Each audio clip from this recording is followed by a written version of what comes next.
On the news tonight, federal government unveils digital platforms to transform public service. Federal government condemns killing of 2 Nigerians in South Africa, continues evacuation of citizens. 2027 general elections, ICPC, INEC strengthen partnership to ensure credible polls. A pleasant good evening to you and welcome to the 7 p.m. news coming to you from your Heritage Station. I am Fatima Hassan. Thank you for joining us today. Federal government is set to take a significant step towards strengthening transparency, accountability, and digital governance in the public service with the launch of 3 innovative digital platforms. The Digital General of the Bureau of Public Service Reforms, Dr. Dasiku Arabi, described while briefing journalists in Abuja ahead of the official launch of the platforms scheduled for July 14. Ekene Undole reports. Imagine a public service where government reforms can be monitored in real time. Institutional knowledge is just a click away, and decisions driven by reliable digital data. That is the vision the Bureau of Public Service Reforms hopes to achieve as it prepares to launch 3 digital platforms aimed at strengthening performance across Nigeria's public service. The federal government will unveil the Reforms Tracker dashboard, the Knowledge Repository dashboard, and the National Strategy for Public Service Reform Strategy dashboard.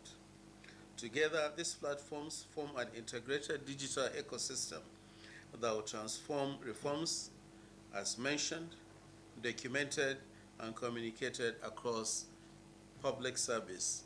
The Director General of the Bureau of Public Service Reforms says the digital platforms will provide government officials and the public with greater access to verified information.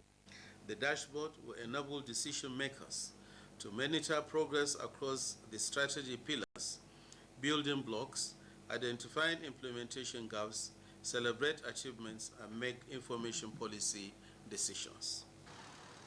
As the Bureau of Public Service Reforms prepares to unveil these digital initiatives next week, expectations are high that these reforms will translate into improved monitoring and better service delivery for Nigerians. In Abuja, Ekene Ndulwe, NTA News. Less than 2 weeks after the National Identity Management Commission Act 2026 was signed into law, attention is turning to what implementation will require across government. The National Identity Management Commission has begun a series of engagements with key institutions, starting with the Ministry of Budget and National Planning and the Office of the Head of the Civil Service of the Federation. The report. A law may be signed in a day. Making it work takes much longer. For the National Identity Management Commission, implementation begins with the institutions expected to help translate the new legal framework into better public services. At the Ministry of Budget and National Planning, centered on the role of a trusted national identity system in planning, development, and evidence-based.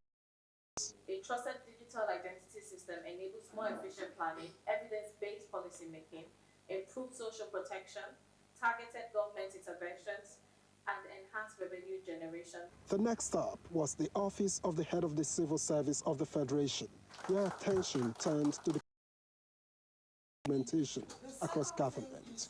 The head of the that the proposed scheme of service would strengthen the commission, while both organizations agreed to deepen digital collaboration. I'm wondering how we can work with you, connect with you, so that there's a whole of government approach where we have one identity. The implementation of the new NIMSI Act will depend on more than the commission itself. It will require institutions across government to work together so that identity management supports planning, improves public service delivery, and ultimately makes everyday transactions easier for Nigerians. In Abuja, Victor Azu, NTA News. The federal government has condemned the killing of 2 Nigerians in South Africa and demanded an urgent investigation and prosecution of those responsible. A statement by the Ministry of Foreign Affairs says Mr. Emeka Charles was allegedly killed by Metro police officers while Mr. Musa Joe, popularly known as Big Joe, was shot dead in front of his shop in Woodbank both on June 28th, same day. The ministry also recalled the alleged extrajudicial killing of another Nigerian, Mr. Matthew Andrew, by the same officers on April 20th, 2026. It expressed concern over what is described as the growing targeting of Nigerians amid xenophobic protests and condemned inciting remarks by some South African officials. The federal government urged South African authorities to carry out thorough and urgent investigations and bring the perpetrators to justice, warning that all options remain on the table if the attacks continue. Meanwhile, the federal government has announced plans for the fourth batch evacuation of Nigerians from South Africa. A statement from the Ministry of Foreign Affairs indicated that an Air Peace aircraft will depart Lagos tomorrow, Tuesday, 7th July 2026, for Johannesburg, for Lagos at 12 midnight. It is scheduled to arrive at the Muritala Mohammed International Airport, Lagos at 5 a.m. on Wednesday, 8th July 2026.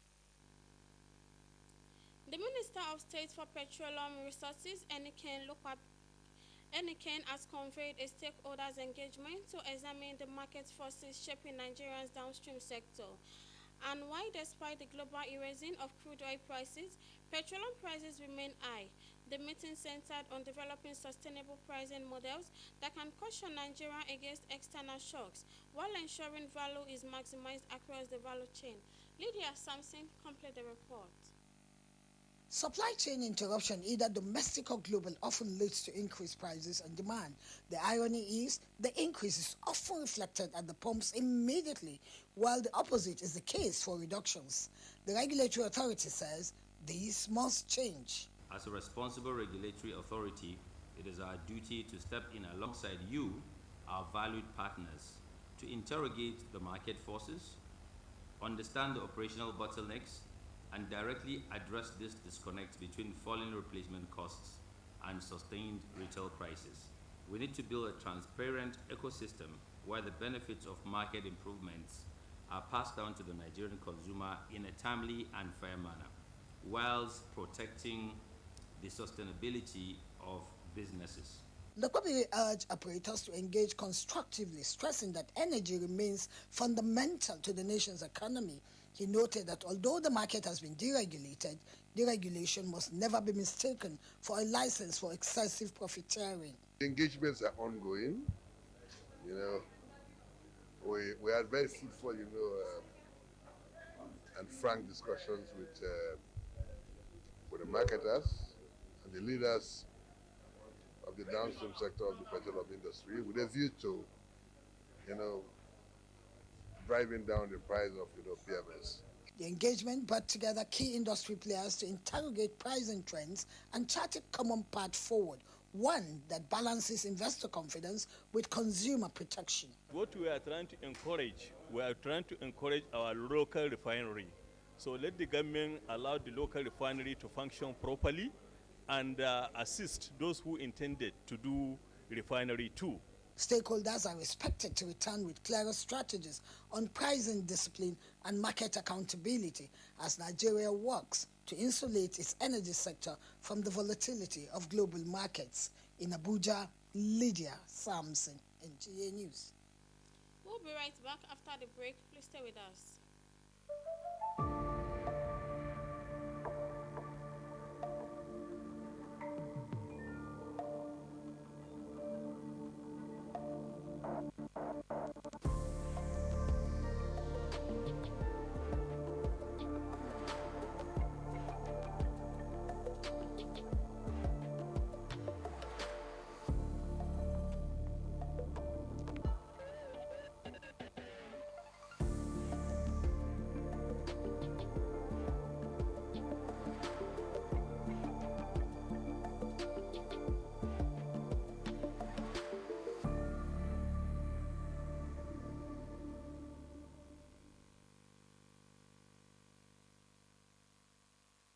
Welcome back and thanks for rejoining us. With barely 6 months to the 2027 general election, INEC and the Independent Corrupt Practices and Other Related Offences Commission, ICPC, are strengthening collaboration to curb vote buying and other electoral offences. Key area of this partnership is the training of INEC personnel on anti-voting buying. If this is achieved, both agencies agree the outcome of 2027 elections will reflect the will of the electorate. The collaboration is expected to promote electoral integrity. Elections are the foundation of democracy. When elections are compromised, it erodes public trust and the nation suffers.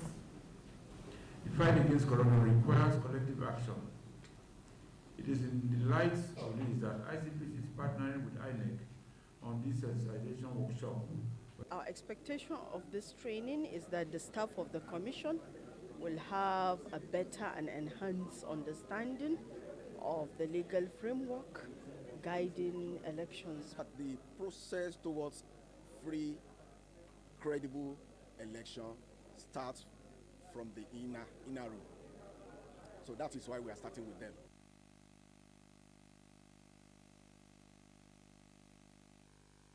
Omoyele Sowore has commenced his defense in an alleged cyberbullying charge preferred against him by the Department of State Services, DSS. Judiciary correspondent Austin Ayimbe reports that he called a legal practitioner Nta Ijebu Ode as his first defense witness. The report.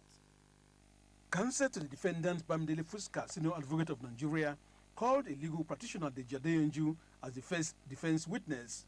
The witness testifying in allegation of cyberbullying of President Bola Tinubu, where the defendant Omoyele Sowore is accused of using his social media handles to call the president a criminal and a liar following his speech in Brazil during his official visit, said the president has told Nigerians to criticize him as he does not follow social media anymore, and also urged the judiciary not to intimidate citizens who criticize him. He tendered a flash drive and certificate of compliance to support his claims.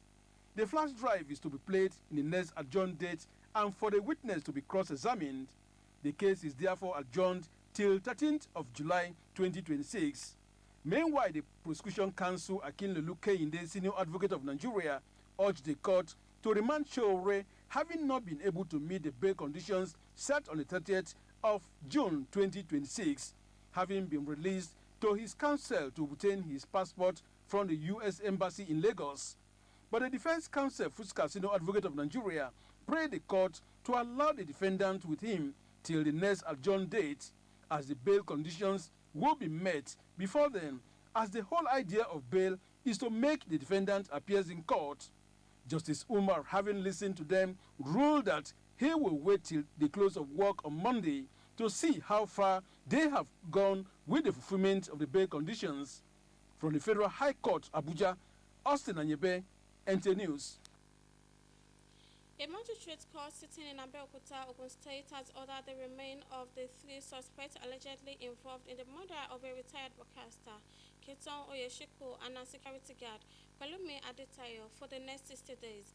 Chief Magistrate Olubunmi Odubanjo gave the order for the suspect to be remanded in a correctional facility, pending legal advice from the Director of Public Prosecutions. Yemidalemo, complete the report. During the proceedings, the Ogun State Police Command filed an ex parte application before the court seeking an order to remand the 3 suspects arrested in connection with the alleged killing of a retired veteran broadcaster, Nta Ijebu Ode, and her security guard. The suspects were apprehended following a forensic investigation which led to the arrest of the 22-year-old principal suspect and 2 alleged accomplices. While moving the ex parte application before the court, the police prosecutor informed the court of the need to remand the suspects pending the conclusion of investigations and legal advice from the Director of Public Prosecutions, urging the court to grant the application. Chief Magistrate Olubunmi Odubanjo subsequently granted the application and ordered that the suspect be remanded at the Nigerian Correctional Service Custodial Center, Abeokuta, for 60 days, pending legal advice from the State Director of Public Prosecution. The Ogun State Police Public Relations Officer Oluseyi Babaseyi explained the rationale behind the application.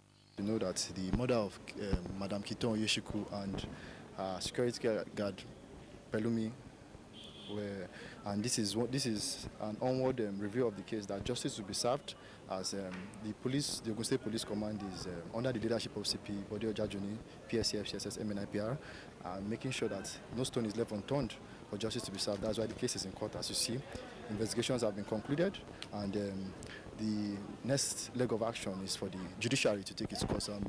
Family members of the late broadcaster who were present in court expressed confidence that justice will be served. The case was adjourned till September 10, 2026. In Abeokuta, Yemi Dalemo, NTA News. May the departed soul continue to rest in peace. That will be all for tonight on our English news. Join us tomorrow for more interesting stories. Have a wonderful night rest. Bye.